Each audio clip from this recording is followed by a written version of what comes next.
ಬಾಗೇಪಲ್ಲಿ ಪಟ್ಟಣದ ಪಿಎಂ ಶ್ರೀ ಶಾಲೆಗೆ ಮೇಘಾಲಯ ರಾಜ್ಯದಿಂದ ವಲಸೆ ಬಂದು ತಾಲೂಕಿನ ಪೆನ್ನುಮಲ್ ಗ್ರಾಮದಲ್ಲಿ ಎಐಎಂ ಫಾರ್ ಸೇವಾ ಎಂಬ ಸೇವಾ ಸಂಸ್ಥೆಯಡಿ ನಡೆಯುತ್ತಿರುವ ಸೌಮ್ಯ ಕೇಸಾನುಪಲ್ಲಿ ವಿದ್ಯಾರ್ಥಿ ನಿಲಯದಲ್ಲಿ ಆಶ್ರಯ ಪಡೆಯುವ 25 ವಿದ್ಯಾರ್ಥಿಗಳು ಪಿಎಂ ಶ್ರೀ ಶಾಲೆಯಲ್ಲಿ ದಾಖಲಾದರು.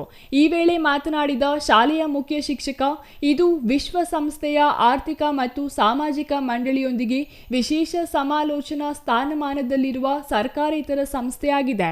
ಎಐಎಂ ದೇಣಿಗೆಗಳಿಂದ ಹಣ ಪಡೆದು ಮೇಘಾಲಯ ರಾಜ್ಯದಿಂದ ವಲಸೆ ಆರ್ಥಿಕವಾಗಿ ಬಡ ಮಕ್ಕಳ ಶಿಕ್ಷಣ ನೀಡುತ್ತಿದೆ ಎಂದರು.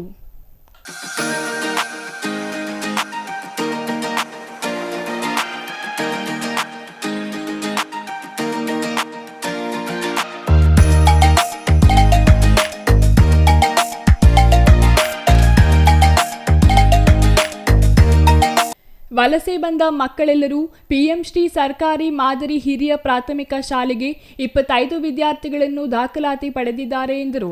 ಉದಯೋನ್ಮುಖ ಭಾರತಕ್ಕಾಗಿ ಕೇಂದ್ರ ಸರ್ಕಾರ ಪ್ರಾಯೋಜಿತ ಶಾಲೆಯಾಗಿದೆ. ಇಲ್ಲಿ ಉತ್ತಮ ಗುಣಮಟ್ಟದ ಶಿಕ್ಷಣ ನೀಡಲಾಗುತ್ತಿದೆ. ಭೌತಿಕವಾಗಿ ಉತ್ತಮ ಶಾಲಾ ಕೊಠಡಿ, ಪೀಠೋಪಕರಣಗಳು, ಪಾಠೋಪಕರಣಗಳು, ನುರಿತ ಹಾಗೂ ಅರ್ಹ ಶಿಕ್ಷಕರಿಂದ ಬೋಧನೆ ಮಾಡಲಾಗುತ್ತಿದೆ. ಜೊತೆಗೆ ಪ್ರಾಥಮಿಕ ಹಂತದಲ್ಲೇ ಕಂಪ್ಯೂಟರ್ ಶಿಕ್ಷಣ, ಸ್ಮಾರ್ಟ್ ಕ್ಲಾಸ್ ಮೂಲಕ ಬೋಧನೆ, ಯೋಗ ತರಬೇತಿ, ಹೆಣ್ಣು ಮಕ್ಕಳ ಸುರಕ್ಷತೆಗೆ ಕರಾಟೆ ತರಬೇತಿ, ವೃತ್ತಿ ಮತ್ತು ಸುರಕ್ಷತಾ ತರಬೇತಿ ಇನ್ನಿತರೆ ಅನೇಕ ಸೌಲಭ್ಯಗಳನ್ನು ನೀಡಲಾಗುತ್ತಿದೆ.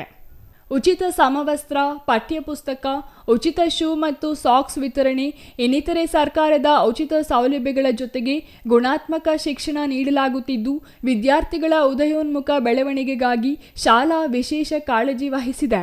ಸುತ್ತಮುತ್ತಲಿನ ಗ್ರಾಮಸ್ಥರು ವಿದ್ಯಾರ್ಥಿಗಳ ಗುಣಾತ್ಮಕ ಶಿಕ್ಷಣಕ್ಕಾಗಿ ಅರ್ಹ ವಯಸ್ಸಿನ ಎಲ್ಲ ವಿದ್ಯಾರ್ಥಿಗಳನ್ನು ಯಾವುದೇ ಶುಲ್ಕ ಇಲ್ಲದೆ ಶಾಲೆಗೆ ದಾಖಲಿಸುತ್ತಿದ್ದಾರೆ. ಮೇಘಾಲಯದ ಆರ್ಥಿಕವಾಗಿ ಬಡ ಕುಟುಂಬದ ಮಕ್ಕಳನ್ನು ವಿಶೇಷ ದಾಖಲಾತಿ ಮೂಲಕ ದಾಖಲು ಮಾಡಲಾಗಿದೆ. ಇಲ್ಲಿ ಆಂಗ್ಲ ಮತ್ತು ಕನ್ನಡ ಮಾಧ್ಯಮಗಳಲ್ಲಿ ಬೋಧಿಸಲಾಗುತ್ತದೆ. ಇದರಿಂದ ಅನ್ಯ ರಾಜ್ಯದ ಮಕ್ಕಳಿಗೆ ಬೋಧನೆ ಸುಲಭಗೊಳಿಸಬಹುದು ಎಂದರು. ಮೇಘಾಲಯದ ಮಕ್ಕಳಿಗೆ ಪೆನ್ನುಮಲ್ ವಿದ್ಯಾರ್ಥಿ ನಿಲಯದಿಂದ ಪ್ರತಿನಿತ್ಯ ವಾಹನ ವ್ಯವಸ್ಥೆ ಮಾಡಲಾಗಿದೆ. ಇದರಿಂದ ನಿತ್ಯವೂ ಶಾಲೆ ಆರಂಭ ಮತ್ತು ಮುಗಿಯುವ ವೇಳೆ ಬಸ್ನಲ್ಲಿ ಕರೆದುಕೊಂಡು ಹೋಗುವುದು ಮತ್ತು ಬರುವುದು ಮಾಡಲಾಗುತ್ತದೆ ಎಂದು ವಿದ್ಯಾರ್ಥಿ ನಿಲಯದ ಮೇಲ್ವಿಚಾರಕಿ ರುದ್ರಮ್ಮ ತಿಳಿಸಿದರು.